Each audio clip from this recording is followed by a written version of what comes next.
তরু এবং তরুর ভাইয়ের যে ভাই বলি, তরু ভাইয়ের যে ওয়াইফ, তাদের কিন্তু কেমিস্ট্রি খুব জোস।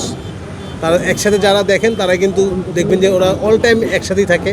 ভাই যেখানেই যায় ভাবিকে নিয়ে যায়, সাথে ট্যাবলেট ক্যাপসুল আছে ভাই দুইটা, সেগুলোকে নিয়ে যায়। তো ভাই ভাবিকে জিজ্ঞেস করছিলাম একদিন, ভাই যে সবসময় সাথে সাথে ঘুরেন কেন? তো ভাবি বলছে যে আসলে তরুকে আমি একটা বাইন্ডিংস দিয়ে দিছি বিয়ের পরেই। তরু আমাকে একটা বাইন্ডিংস দিছে যে আমি যেখানেই ঘুরতে যাব তোমাকে সাথে যেতে হবে, তাই বলে ভাবি যায়। আর ভাবির বাইন্ডিংস হচ্ছে গিয়ে তুমি বাইরে একা যেখানেই যাও 9টার মধ্যে বাসায় ফিরতে হবে, কারণ এই বাসায় রোমান্স শুরু হবে 9টায়, তুমি আসো আর না আসো।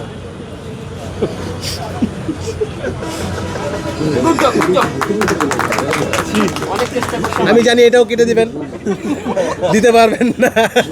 আমার চরিত্রটা অত বেশি খারাপ না, যতটা খারাপ মানে বলা হচ্ছে। খুবই মজার একটা চরিত্র, এবং এই চরিত্রটা করতে আমার খুবই ভালো লাগছে, কারণ এটা অফিসের একটা গল্প। এবং অদ্ভুতভাবে আমি ট্রেলার দেখে একটু অবাকই হয়েছি যে আসলে আমি ভাবছি পুরো অফিস নিয়েই গল্পটা, কিন্তু এরপরে যে পরিবার নিয়ে এতগুলো শেড আছে, এতগুলো ক্যারেক্টার আছে, এতগুলো আছে, সেটা আমি ট্রেলার দেখার পর এবং ভাইয়ের কাছ থেকে শুনছি, তখন আমার ভালো লাগছে। আমার কাছে মনে হয়েছে আমি পুরো একটা বিশাল সমুদ্রের একটা কুয়ার মধ্যে বসবাস করতেছি আমার চরিত্রটা।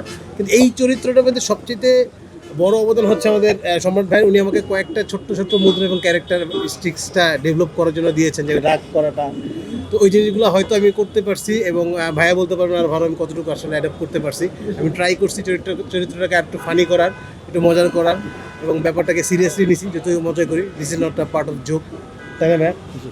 আমি যোগ করি না বেশি, আমি সিরিয়াসলি নিছি ব্যাপারটাকে। নায়াসিনামাইড ও স্যালিসাইলিক সমৃদ্ধ লিলি ফেস ওয়াশ যা ফেসের ডেড স্কিন সেল দূর করে দেয় দ্বিগুণ ফাস্টার ব্রাইটেনিং। অ্যাকচুয়ালি আমি অনেক আগে থেকেই চাইতেছিলাম যে নিজের কমফোর্ট জোন থেকে বের হয়ে কিছুটা করার, কারণ আমার এর আগে থিয়েটার করার অভিজ্ঞতা ছিল। তো আমার প্রথমে অ্যাক্টিং করারই ইচ্ছে ছিল। পরে অ্যাক্টিংয়ের পাশাপাশি যেহেতু আমার বাই নেচার আমি ছোটোবেলা থেকে একটু ফানি ছিলাম, আমার বন্ধুবান্ধবরা আমাকে বলতো যে আড্ডায় খুব জমায় দেই বা কথা বলতে মজা লাগে, তো ওই জায়গা থেকে স্ট্যান্ড আপ কমেডিটা করা। আর আমার কাছে মনে হয় স্ট্যান্ড আপ কমেডি যারা করে তারা কিন্তু অ্যাক্টিংয়ের প্রত্যেকটা পার্টকে টাচ করে যেতে হয়, না হলে স্ট্যান্ড আপ কমেডিটা ওইভাবে করা যায় না। কারণ আপনি যদি প্রত্যেকটা মানুষের চোখ 1000 লোক থাকলে 1000 মানুষের 2000 চোখ আপনার একটা পার্সনের দিকে থাকে, তখন আপনাকে প্রত্যেকটা লাইনে অভিনয় করতে হয়, প্রত্যেকটা ওয়ার্ডে অ্যাক্টিং করতে হয়, প্রত্যেকটা এক্সপ্রেশন অ্যাকুরেট করতে হয়, না হলে কেউ আপনাকে ধরতেই পারবে না, আপনার কথা বুঝতে পারবে না। সো স্ট্যান্ড আপ কমেডি কিন্তু অ্যাক্টিংয়ের বাইরের কিছু না। আমার কাছে মনে হয় স্ট্যান্ড আপ কমেডিটাও অ্যাক্টিংয়ের একটা পার্ট, যেটা হয়তো সলো অ্যাক্টিং করতে হয়। এখানে আমাদের কো অ্যাক্টর থাকে, অন্য অ্যাক্টর থাকে, সবাই মিলে একটা গ্রুপভাবে অ্যাক্টিং করি। বাট স্ট্যান্ড আপ কমেডি কিন্তু পুরোটা সলো একটা অ্যাক্টিং করতে হয়। সো আমার কাছে মনে হয় না যে আলাদা part, but stand up comedy যে করতে পারে সে অ্যাক্টিং করতে পারবে, আই থিঙ্ক সো। সো ওই জায়গা থেকে আমি চাইতেছিলাম যে একটু কমফোর্ট জোনের বাইরে কিছু করার, এবং এখানে সেটা করতে পারছি। আর কতটুকু করতে পারছি সেটা দর্শকরা দেখেই বলবে আসলে আমি কি সাকসেসফুল নাকি করতে পারিনি। বেসিক্যালি স্ট্যান্ড আপ কমেডি যদি আপনারা অনেকেই, আমি শিওর এখনকার আমাদের যে জেনারেশনের দর্শক তারা প্রত্যেকেই ইন্টারনেট অ্যাভেলেবেল, সবার হাতে মোবাইল, সবাই পৃথিবীর যত রকমের প্রোগ্রাম হয় সবই দেখে। তো সেটা দেখলে আপনি খুব ইজিলি বুঝতে পারবেন যে আপনি বাইরের দেশে একজন stand up comedian, they are all free to talk about anything. তারা যে কোনো জিনিস নিয়ে কথা বলতে পারে, যে কোনো টপিক নিয়ে কথা বলতে পারতেছে। সমাজের একটা বাজে দিক দেখলো সেটা নিয়ে কথা বলতে পারছে, কারো একটা পার্সোনাল বাজে দিক দেখলো সেটা নিয়ে কথা বলতে পারতেছে। কিন্তু আমাদের এই জায়গায় দাঁড়িয়ে আমরা কি সেটা পারতেছি?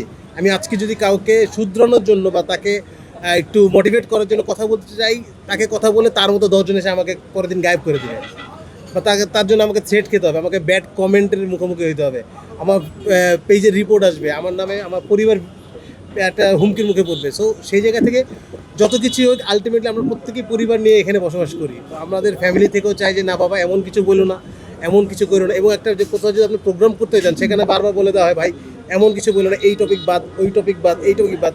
মানে আপনি একটা বাঘকে জঙ্গলে ছেড়ে দিলেন, ছেড়ে দিয়ে বললেন যে তোমার হাত বাঁধা, পা বাঁধা, দাঁত বাঁধা, এবার তুমি শিকার করে দেখাও। তো ব্যাপারটা হচ্ছে ওরকম হয়ে যায় আর কি। তো অনেকেই বলে তোমরা তো ওই পার বাংলায় ফাটাই দিছো, তোমরা ওই পার বাংলায় উড়াই দিছো, এখানে এসে তোমরা এরকম বিড়াল হয়ে গেছো কেন? কারণ ওই পার বাংলায় আমাদেরকে ওয়াইল্ড অ্যানিমেলের মতো ছেড়ে দেওয়া হয়েছে, do everything whatever you want to do. আমরা ওইভাবেই করছি। সেখান থেকে ওরা হয়তো কিছু কিছু কেটে দিচ্ছে, না এটা করা যাবে না, এটা করা যাবে না, হয়তো 20টা জায়গায় 2টা কাটছে। বাট এখানে যখন আমরা আমাদের এই সমাজের আমাদের পার্সপেক্টিভে করতে যাই, আমাদের 20টা জায়গায় 18টা কাটা পড়ে, 2টা হয়। তো 2টা যখন হয় তখন আমাদের তখন মনেই হবে যে আসলে কাকে দেখলাম ওখানে আর কাকে দেখতেছি এখানে। তো এই জায়গাটা অনেক আমাদের বাইন্ডিংস আছে, যার কারণে হয়তো দেখা যায় যেখানে এরকমভাবে করা যায় না। নায়াসিনামাইড ও স্যালিসাইলিক সমৃদ্ধ লিলি ফেস ওয়াশ যা ফেসের ডেড স্কিন সেল দূর করে দেয় দ্বিগুণ ফাস্টার ব্রাইটেনিং।